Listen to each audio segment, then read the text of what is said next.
Hi friends, ഇന്ന് നമുക്ക് chicken കറി ഉണ്ടാക്കിയാലോ.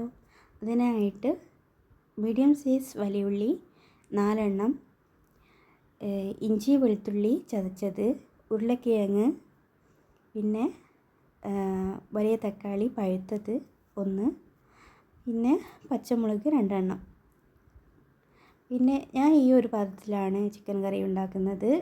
ഇതിലേക്ക് ചിക്കൻ എടുത്ത് വെക്കുക. അതിലേക്ക് 2 ടീസ്പൂൺ മുളക് പൊടി, പിന്നെ 1/2 ടീസ്പൂൺ മഞ്ഞൾപ്പൊടിയാണ് ഞാൻ ഇടുന്നത്. 4 ടീസ്പൂൺ മല്ലിപ്പൊടി, പിന്നെ ചിക്കൻ മസാലപ്പൊടി 4 ടീസ്പൂൺ. പിന്നെ ഇതിലേക്ക് കുരുമുളക് പൊടി 1/2 ടീസ്പൂൺ, ഗരം മസാല 2 ടീസ്പൂൺ, ഉപ്പ് 1/2 ടീസ്പൂൺ എന്നിവ ചേർത്ത് ഇതിലേക്ക് 1/2 കപ്പ് വെള്ളം ഒഴിക്കുക.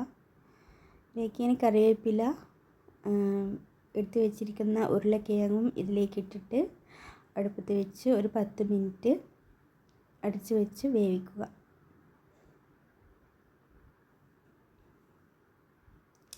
അപ്പോഴത്തേക്കും ഉള്ളി ഒക്കെ ഒന്ന് വഴറ്റിയെടുക്കാം. അതിനെ ചീനച്ചട്ടി അടുപ്പത്ത് വെച്ചിട്ട് വെളിച്ചെണ്ണ പാർന്നു ഇഞ്ചി വെളുത്തുള്ളി ഒന്ന് മൂപ്പിച്ചെടുത്തിട്ട് അതിലേക്ക് അരിഞ്ഞു വെച്ചിരിക്കുന്ന ഉള്ളി ഇട്ടിട്ട് ഒന്ന് മൂപ്പിച്ചെടുക്കുക. ബ്രൗൺ കളറായി വരുന്ന ആ ഒരു സമയത്ത് തക്കാളി, പച്ചമുളക് ഇതിലേക്ക് ചേർക്കാം. ഇത് നന്നായിട്ട് വഴറ്റി എടുത്തിട്ട് തക്കാളി ഒന്ന് വെന്താൽ നമ്മൾ അടുപ്പത്ത് വെച്ചിരിക്കുന്ന ആ ഒരു ഇതിലേക്ക് ഇട്ട് കൊടുക്കുക. അപ്പോൾ ഈ വഴറ്റിയതും കൂടി ചേർത്ത് നന്നായിട്ടൊന്ന് ഇളക്കി ഒന്നുകൂടി അടച്ച് വെച്ച് ഒരു 10 മിനിറ്റും കൂടി വേവിക്കുക.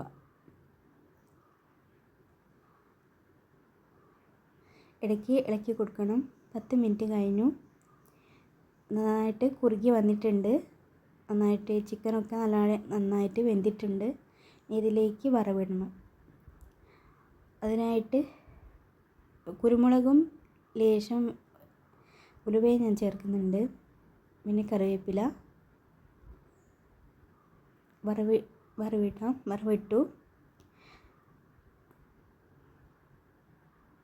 അപ്പോൾ ഉപ്പ് നോക്കിയിട്ട് ഉപ്പ് പാകത്തിനൊക്കെ നിങ്ങൾ ചേർക്കുക. അപ്പോൾ ഇതാണ് കറി. എല്ലാവരും ട്രൈ ചെയ്ത് നോക്കുക. എൻ്റെ ഈ ഒരു വീഡിയോ ഇഷ്ടപ്പെട്ടിട്ടുണ്ടെങ്കിൽ സബ്സ്ക്രൈബ് ചെയ്യുക, ലൈക്ക് ചെയ്യുക, ഷെയർ ചെയ്യുക.